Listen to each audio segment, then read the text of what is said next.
All right, getting ready for TESOL practicum. That's so exciting. It is a big step. Huge. Mm. And maybe a little nerve-wracking too, right? Oh, for sure. Totally normal to feel that way. So in this deep dive, we're going to dig into your materials and focus on something that can really help, especially for pre-service teachers like you, emotional literacy. Love it. Because it's not just about the students, right? It's about you feeling confident and prepared too. Exactly. And get this, one source said there are over 3,000 words for feelings in English. 3,000. Yow. That's a lot of feeling. Right. Blew my mind. Makes you realize how nuanced emotions can be. And the more words we have to describe those emotions, the better we can understand ourselves, communicate with others. And help our students do the same, especially those learning English as a second language. Absolutely. It's like if you only have a few crayons, you can only draw so much, right?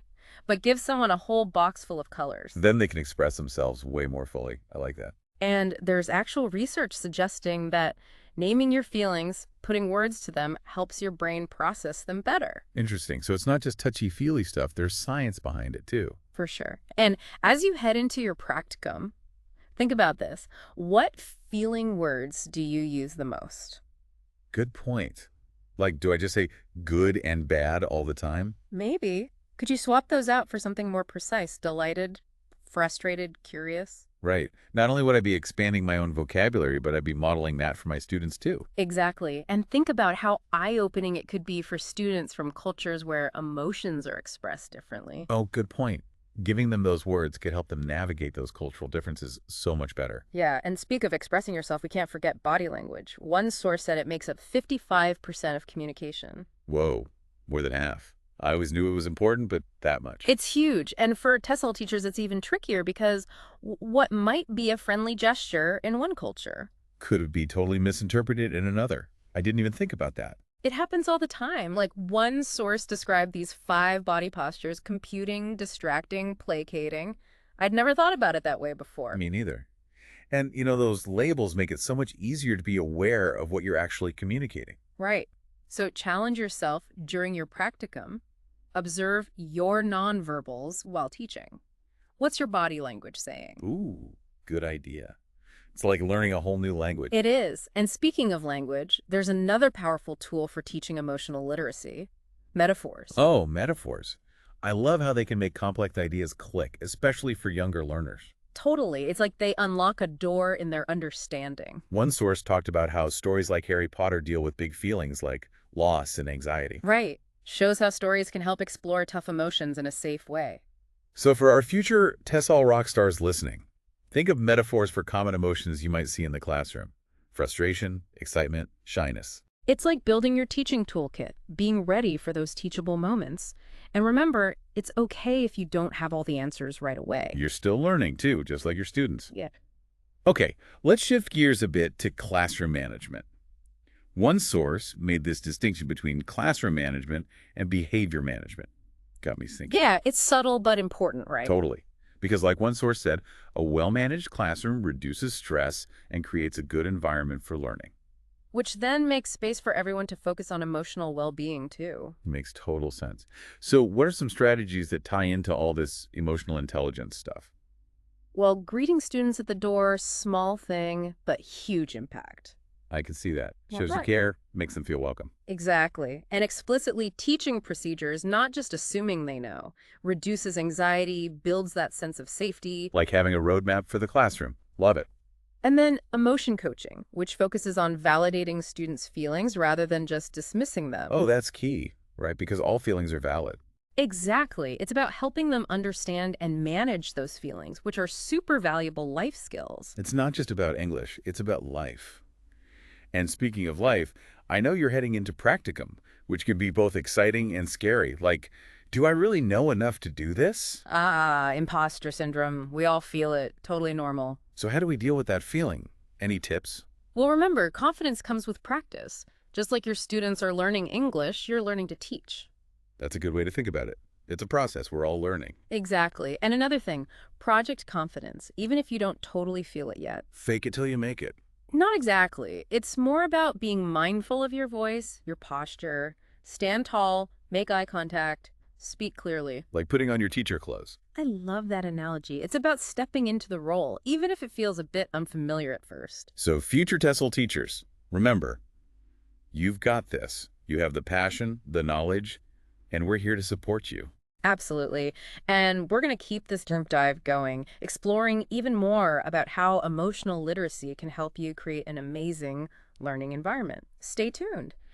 Thinking more about this positive learning environment idea, one thing that really stood out in the materials was how emotional literacy can be like a shield for our students. A shield? What do you mean?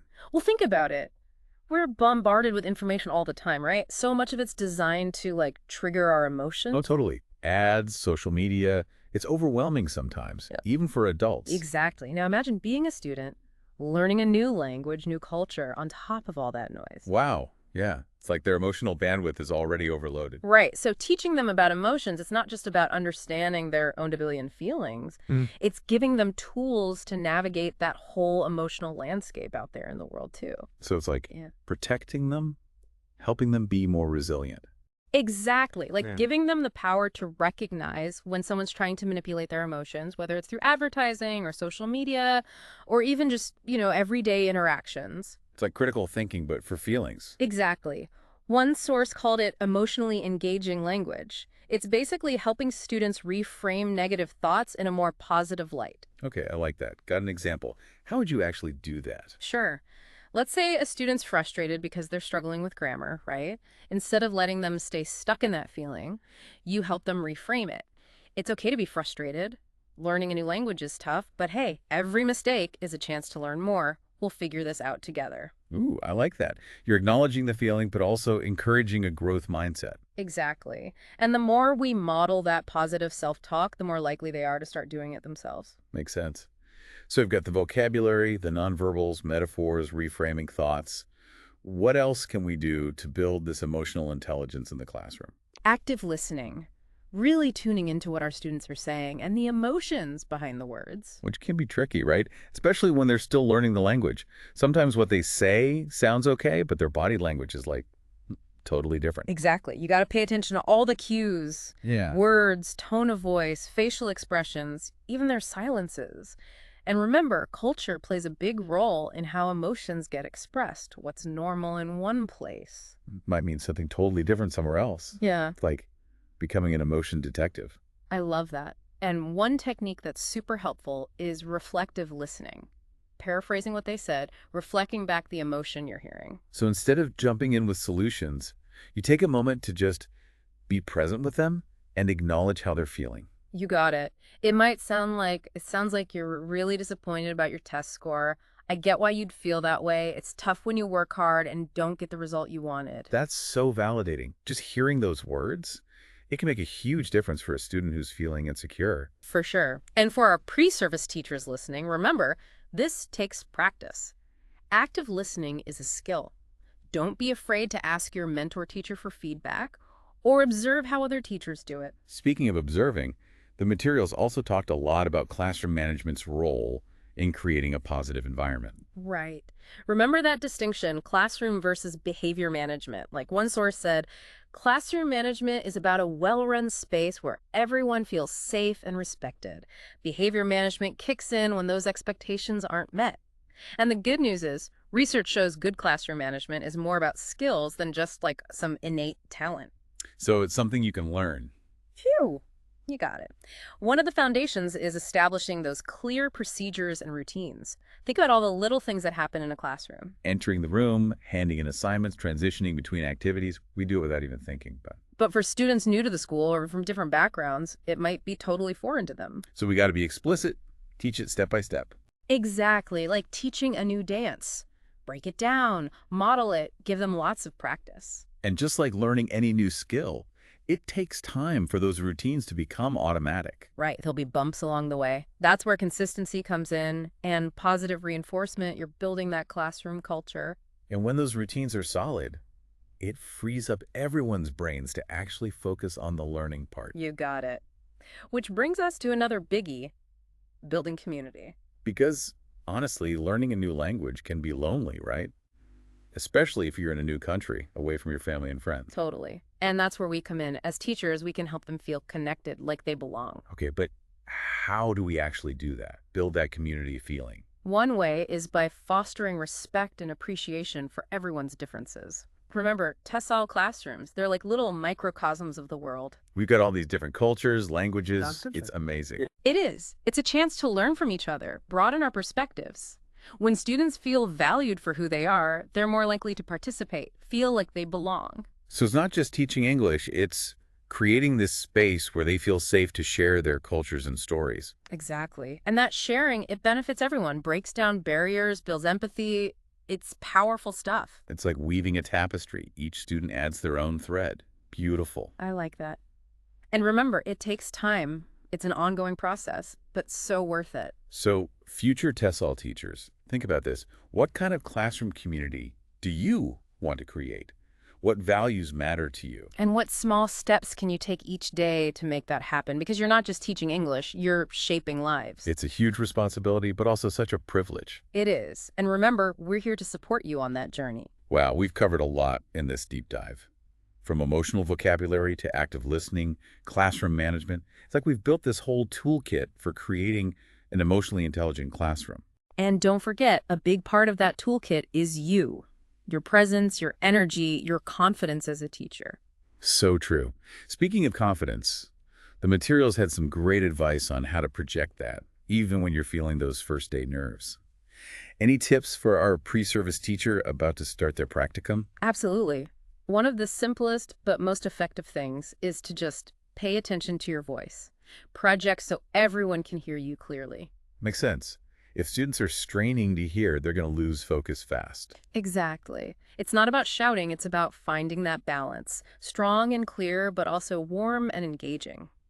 And don't forget to vary your tone and pace. That helps keep things interesting too. It's like finding your teacher voice, which might be a little different from how you talk normally, right? Yeah, exactly. Hmm. And along with your voice, think about your posture. Stand tall, shoulders back, head up. It's not about being stiff, it's about owning your space in the classroom. I love that. Owning your space. It's like saying, I'm here, I'm in charge, and we're going to learn some cool stuff together. Exactly. And don't be afraid to move around the classroom too. Get out from behind the desk. Interact with students one-on-one. Make eye contact. Eye contact, yes. It's like you're making a connection with each student, letting them know you see them and value them being there. Super important for TESOL students, especially those who might be feeling a bit lost in a new environment. A smile and a little eye contact can go a long way. Like building bridges, one glance at a time. And it all ties together, doesn't it? Yeah. The emotional literacy, the classroom management, the confidence it creates, this positive learning space where everyone can thrive. Beautifully said. And remember, pre-service teacher, you don't have to be perfect. Teaching is a journey. You're going to make mistakes.